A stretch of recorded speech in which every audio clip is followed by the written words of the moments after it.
এখন রাজ্য রাজনীতিতে যে বিষয়টি নিয়ে জোর জল্পনা সেটা হচ্ছে ডায়মন্ড হারবার কেন্দ্রে বিজেপির প্রার্থী কে।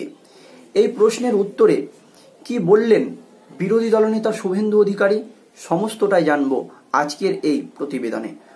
অনেক নিচু স্তরের বিজেপি নেতাকর্মীরা ভাবছেন যে ডায়মন্ড হারবারে অভিষেক বন্দ্যোপাধ্যায়ের বিরুদ্ধে বিজেপি কোনো প্রার্থী খুঁজে পাচ্ছে না। এটা কিন্তু একেবারেই সম্পূর্ণ ভুল ধারণা। এটা বিরোধীরা কিন্তু বিজেপির নেতাকর্মীদের বিভ্রান্ত করছে। কারণ বিজেপি চাইলেই বাইরে থেকে একটা যে কোনো তারকা প্রার্থীকে অভিষেক বন্দ্যোপাধ্যায়ের বিরুদ্ধে এনে দাঁড় করাতে পারে খুব সহজেই, কিন্তু কেন দাঁড় করাচ্ছে না? আমরা যেভাবে ভাবছি সেইভাবে ডায়মন্ড হারবার নিয়ে বা আসানসোল নিয়ে বিজেপির কেন্দ্রীয় নেতৃত্ব বা বিরোধী দলনেতা শুভেন্দু অধিকারীরা কিন্তু সেইভাবে ভাবছে না। তাদের ভাবনাটা একটু অন্যরকম। তাহলে কে হবে ডায়মন্ড হারবারের বিজেপি প্রার্থী এবং এত দেরি হচ্ছে কেন, কিসের ভিত্তিতে এত দেরি করা হচ্ছে, সমস্তটাই জানতে পারবেন আজকের এই প্রতিবেদনটা যদি আপনারা সম্পূর্ণ মন দিয়ে দেখেন। আপনাদের সম্পূর্ণ যে ভুল ধারণা সেটা একেবারেই ক্লিয়ার হয়ে যাবে।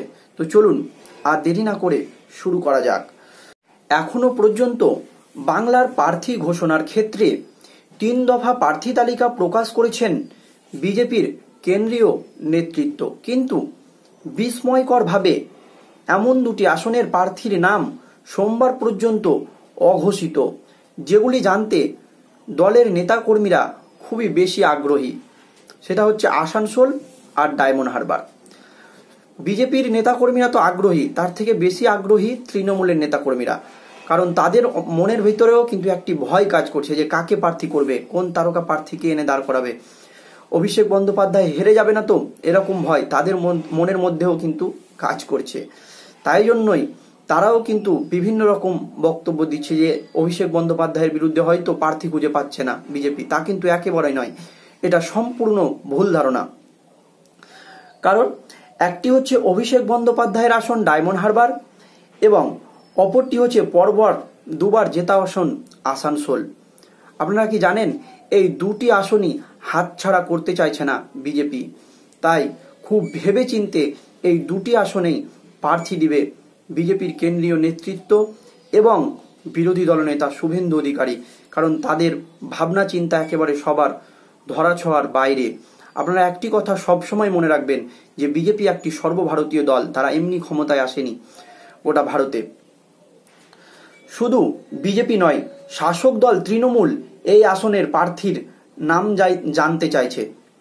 বিজেপি শুধু নয়, তাদেরও মাথা খারাপ যে কে প্রার্থী হবে, কাকে প্রার্থী করবে, তাদের মনের মধ্যেও একটি ভয় কাজ করছে। অন্যদিকে এই 2 কেন্দ্রের প্রার্থীর নাম ঘোষণায় বিজেপির কেন্দ্রীয় নেতৃত্বের যে এত দেরি তা নিয়ে বিজেপির অন্দরমহলেই উঠছে প্রশ্ন।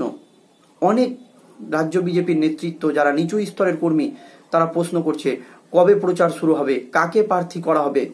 তাদের মধ্যে নানান রকম চিন্তা ভাবনা। সত্যি কি অভিষেক বন্দ্যোপাধ্যায়ের বিরুদ্ধে প্রার্থী পাচ্ছে না বিজেপি? এটা কখনোই ভাবা যাবে না।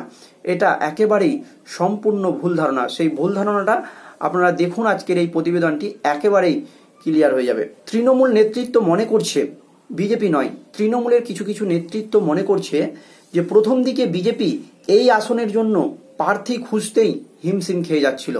কেন প্রার্থী খুঁজতে হিমশিম খাবে বিজেপি?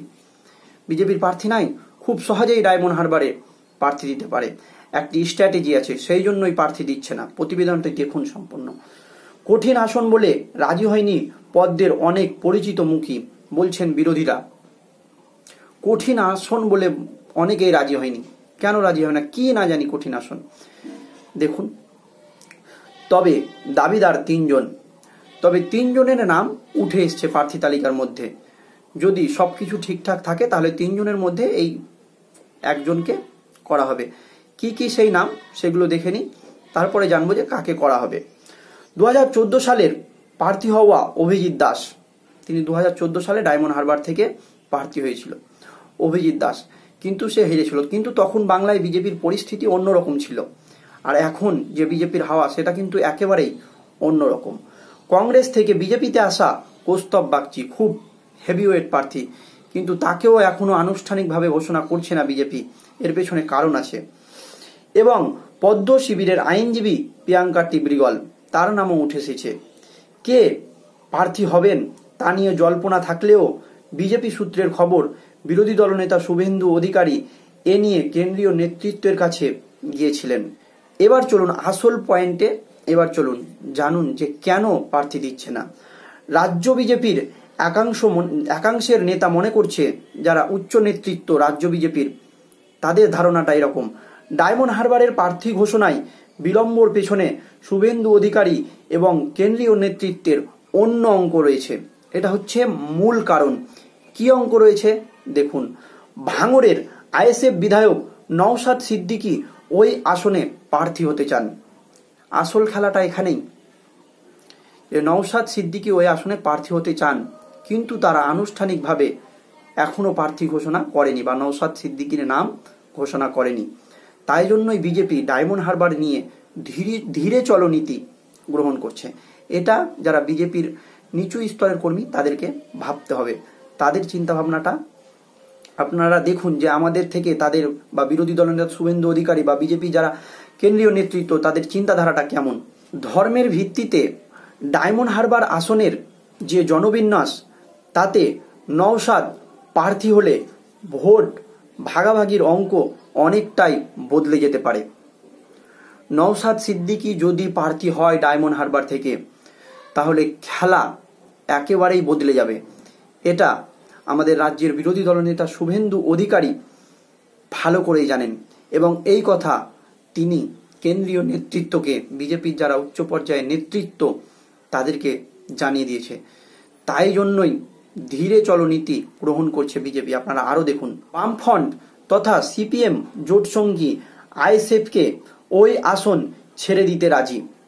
বামফ্রন্টও সেই আসন আইএসএফকে ছেড়ে দিতে রাজি, কিন্তু তাদের নিজেদের দলই এখনো পর্যন্ত নওশাদকে টিকিট দেওয়ার সিদ্ধান্ত জানায়নি।